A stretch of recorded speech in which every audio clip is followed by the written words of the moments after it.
Namo tassa bhagavato arahato samma sambuddhassa. Namo tassa bhagavato arahato samma sambuddhassa. Namo tassa bhagavato arahato samma sambuddhassa. Continuing this morning with the readings from Stillness Flowing. We're still in the chapter on meditation. This next section is called Thinking and Examination.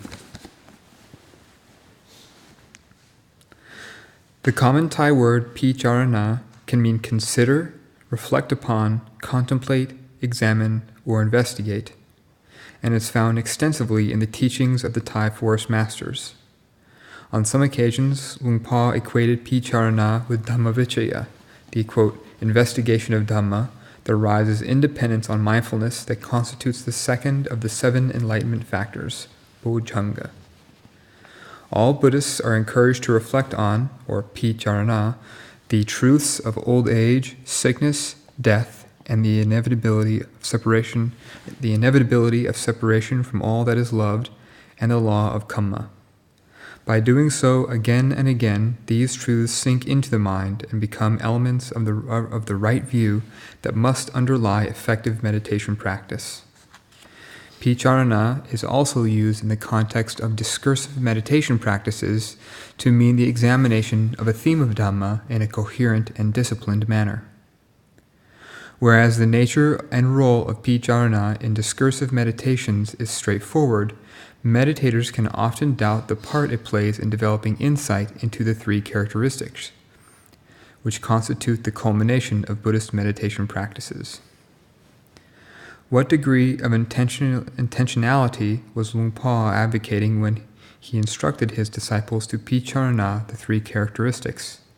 How could meditators be sure that they were not merely thinking about the 3 characteristics rather than developing insight into them?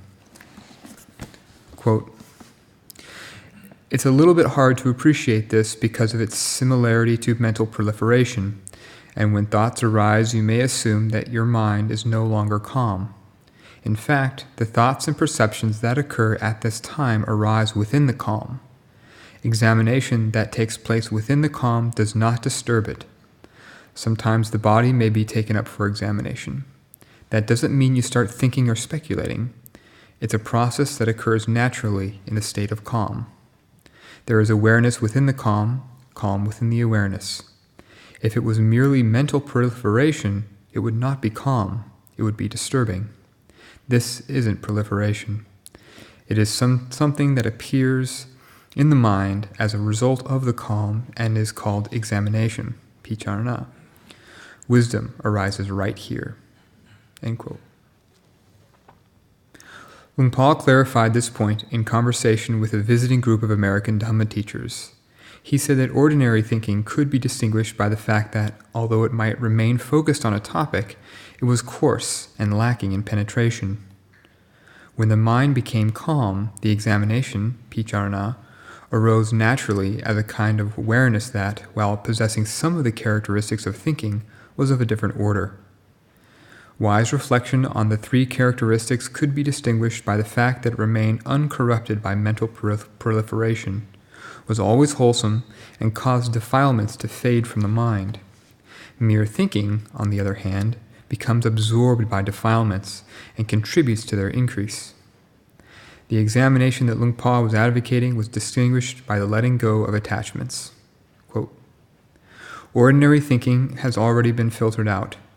If you don't know the examination for what it is, it will turn into conceptual thought. If you do know, it will turn into wisdom. That is, it will look on everything that arises as impermanent, unsatisfactory, and not self." End quote. This wisdom or wise reflection, he said, would gradually mature into vipassana. In contrast to much contemporary use of the term, Luang Por tended to use vipassana to refer to the insight that arises from wise reflection rather than the reflection itself. Vipassana was not, as he said, something contrived, not something you did. Vipassana was the discernment of the 3 characteristics that arose naturally in the mind when all the necessary causes and conditions for it had been cultivated. The intensity of this clear seeing could vary from a weak insight to a comprehensive vision of the way things are. Quote. Not a quote. The degree of calm necessary before this investigation of the three characteristics could take place was not measurable. When Luang Por was asked, "How much calm is needed?" he replied, "As much as is necessary." In other words, meditators were to proceed by trial and error and closely observe the results of their efforts until they knew from themselves. If the contemplation degenerated into mental proliferation, then the mind was obviously not strong enough to do the work of wisdom. Meditators had different faculties. Some people found it easy to let go of thinking, but found that the very qualities that made such letting go possible also retarded the cultivation of wisdom. Others, of a more reflective bent, found that their mind's gift for contemplation prevented them entering deep states of samadhi, but they were able to penetrate the truth through a close, focused attention on the conditioned nature of phenomena. To illustrate this point, Luang Por adapted two terms from the suttas, Ceto Vimutti, liberation of mind, and Panya Vimutti, liberation through wisdom.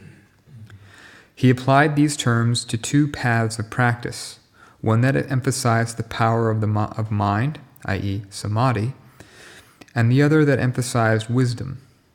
While wisdom liberation character types were especially sharp and perceptive, the mind liberation character types tended to take their time and go over the same ground many times before they understood. He gave an analogy.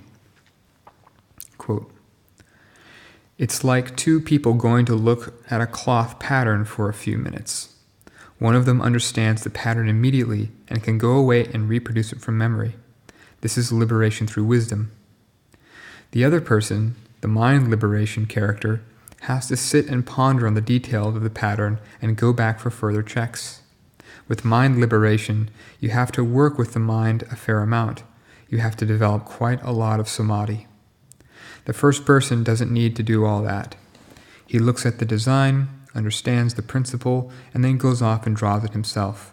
He has no doubts. Both paths reach the goal, but they have different features. Liberation through wisdom is always accompanied by mindfulness and alertness. When anything emerges in the mind, then it knows. It knows, and then lets go with ease. The mind liberation person can't see things as they emerge in that way. He has to investigate them, which is also a valid path. Know your own character.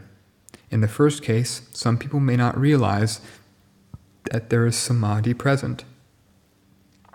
You walk along observing, and samadhi, meaning firm stability of mind, is inherently present. For someone with wisdom, it's not difficult. He just develops enough samadhi to create a foundation. It's like students reaching grade 12 at school.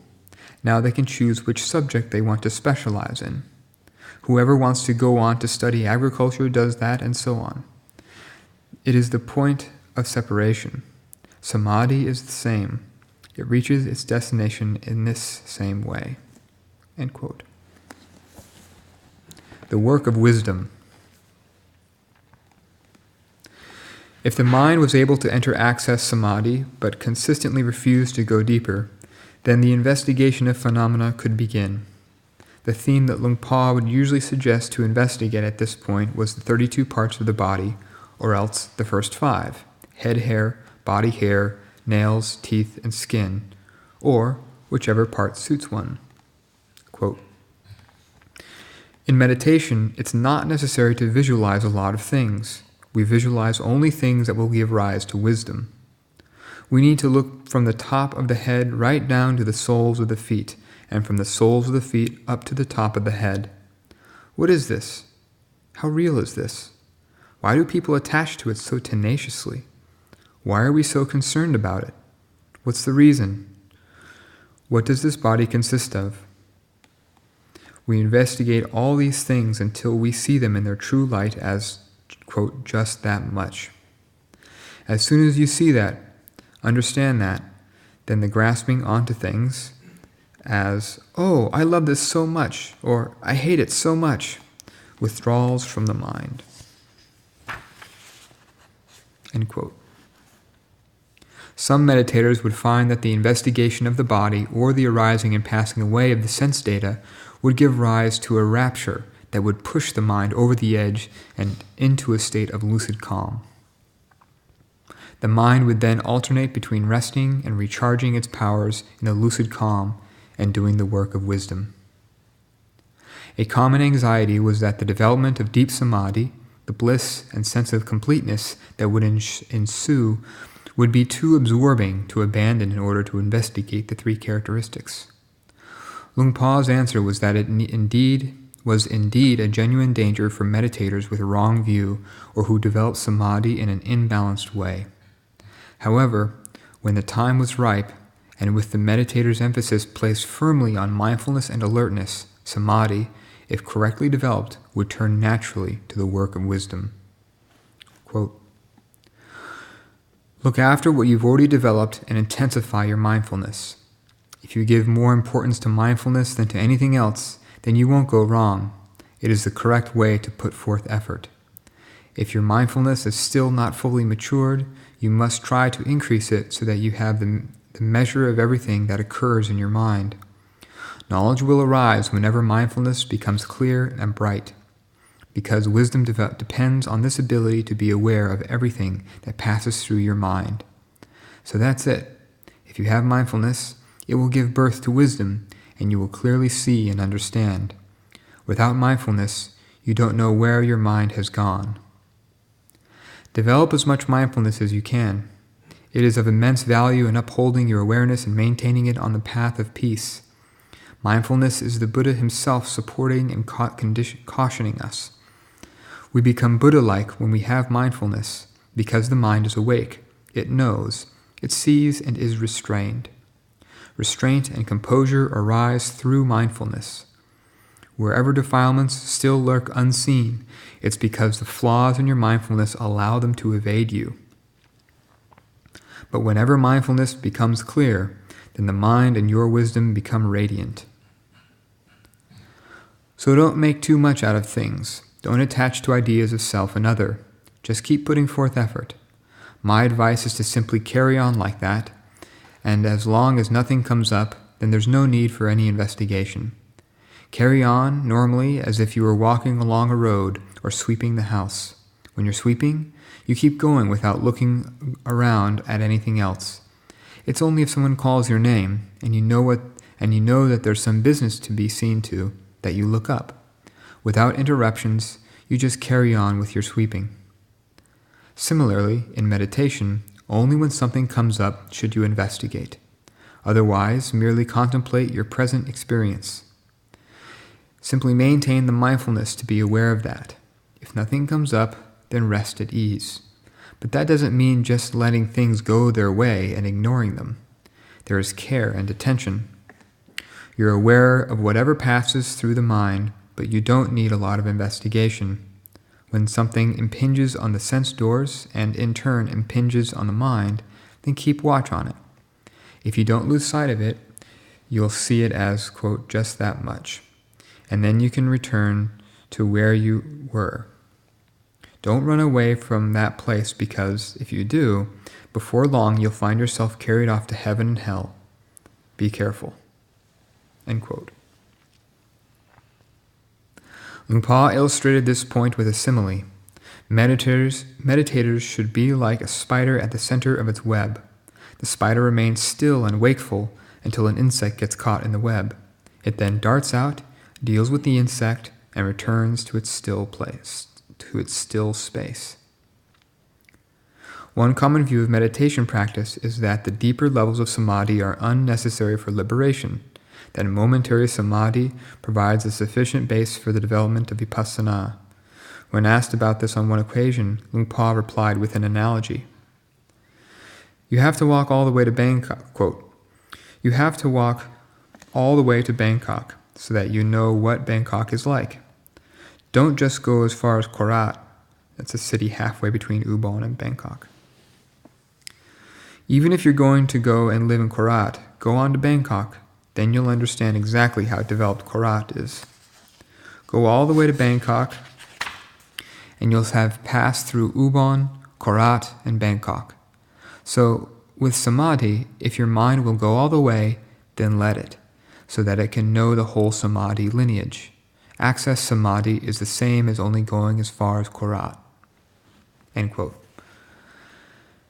Extending the analogy, he compared the briefness of momentary samadhi to running through a town, and the longer duration of access samadhi to strolling about the town on frequent visits, repeating his frequent definition of the state as, quote, examination within the peace. Quote, sometimes the mind stops at one point of the examination and enters into appana. At that moment, it abandons kanika and upachara.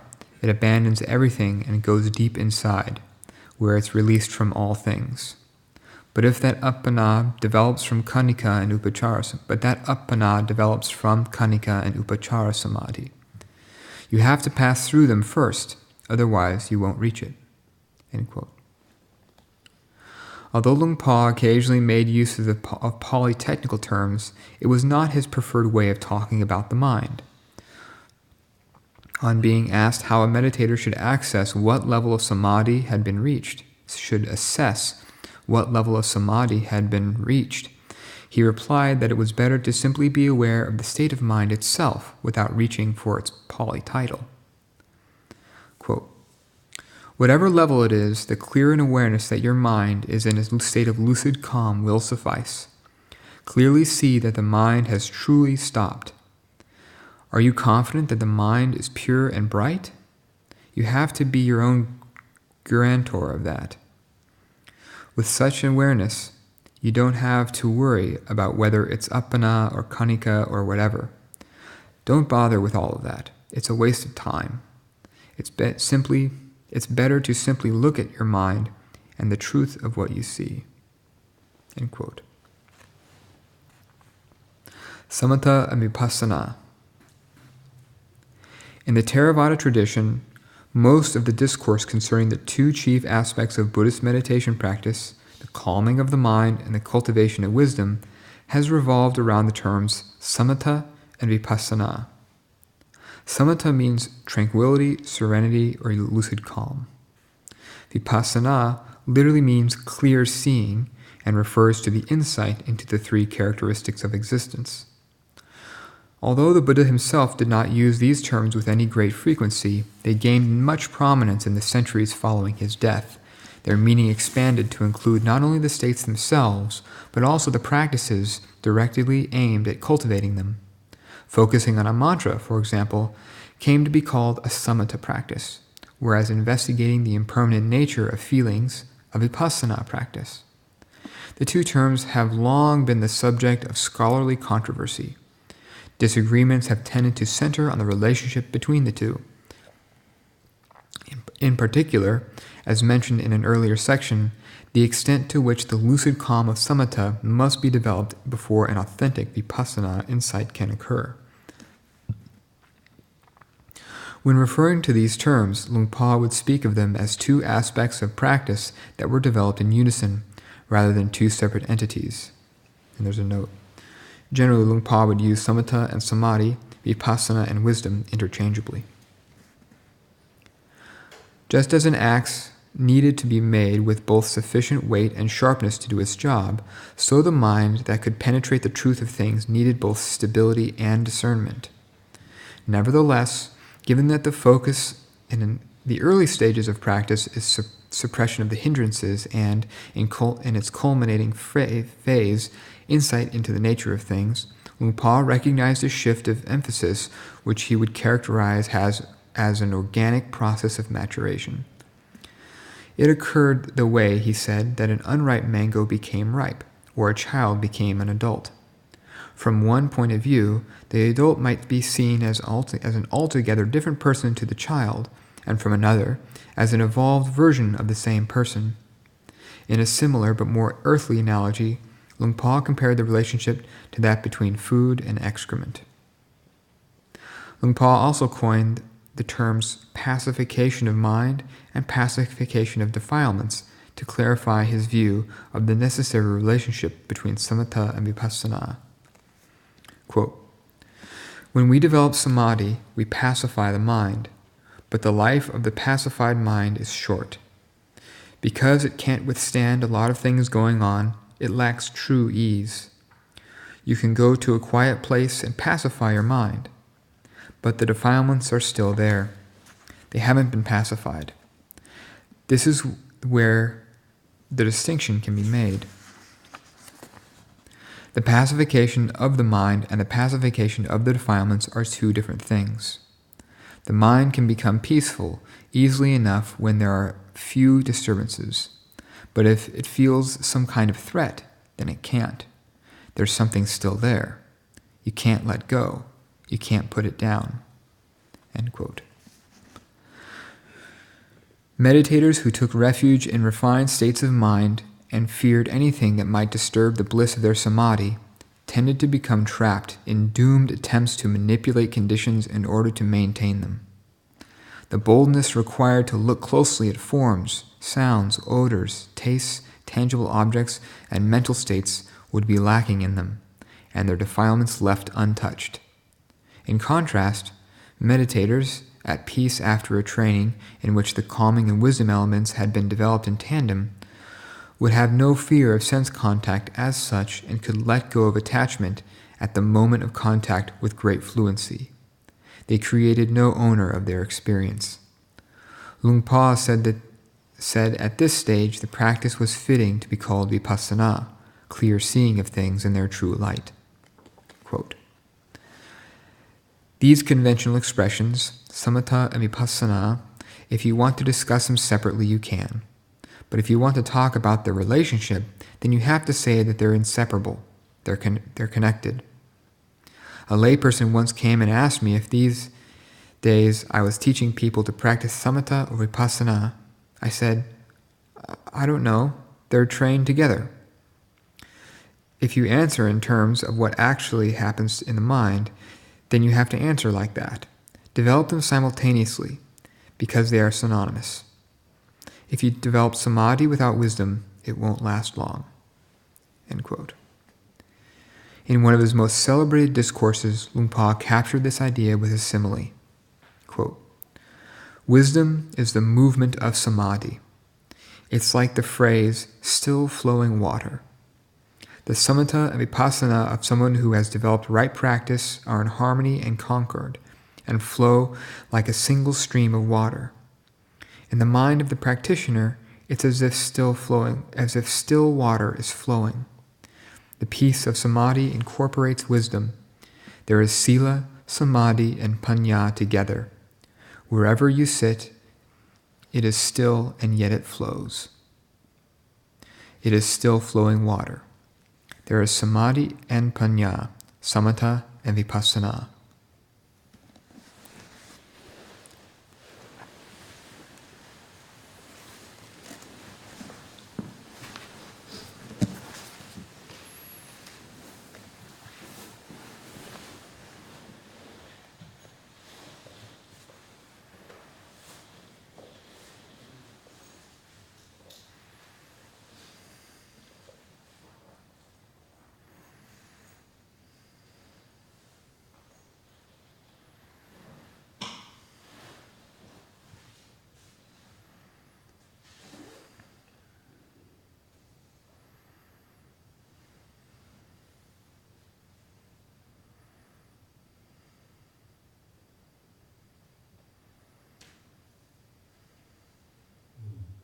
Questions or comments?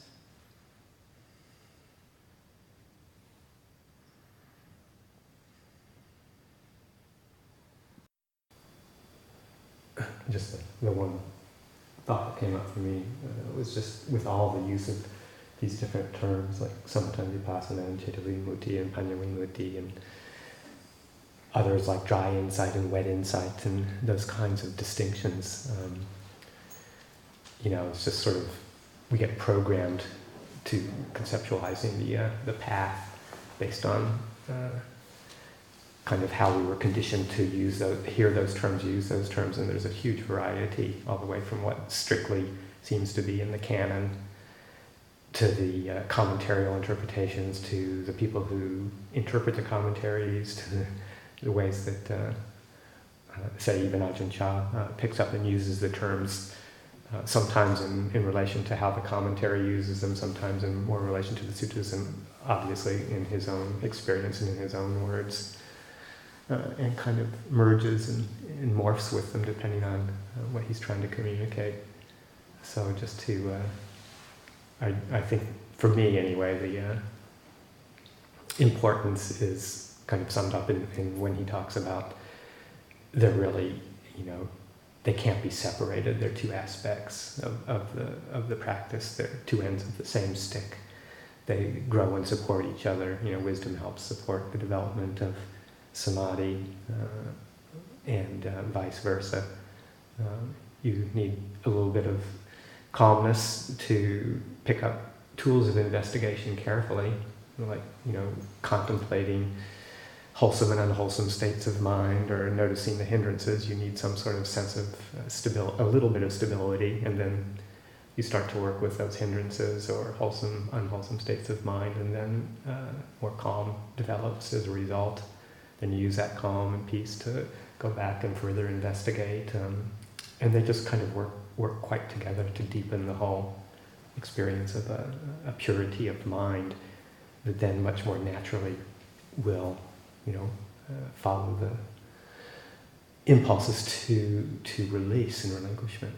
So, yeah, it's really easy to get wrapped up in undoing vipassana or undoing, and not to mention that, but the whole way vipassana is completely, reinterpreted these days. In some places it's an actual technique, rather than a result, an insight result. So, it's just people use these words in very different ways. So just to watch how your own programming holds that, and to kind of maybe go back to what the experience is. In the same vein, I guess Ajahn Lee Damodara was once asked the same question: how much samatha do I do before I start investigating? And he said, that's like asking, how many steps do I take with my left foot before I use my right foot? Who was that? That was Ajahn Lee Damodara.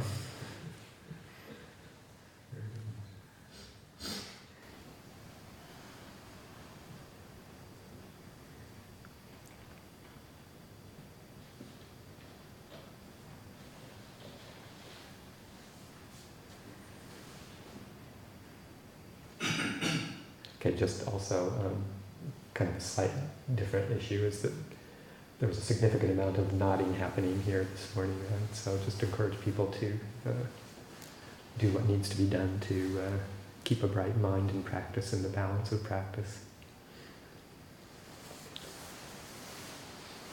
Like right now or during the sit? Just during the reading. Oh. During the reading.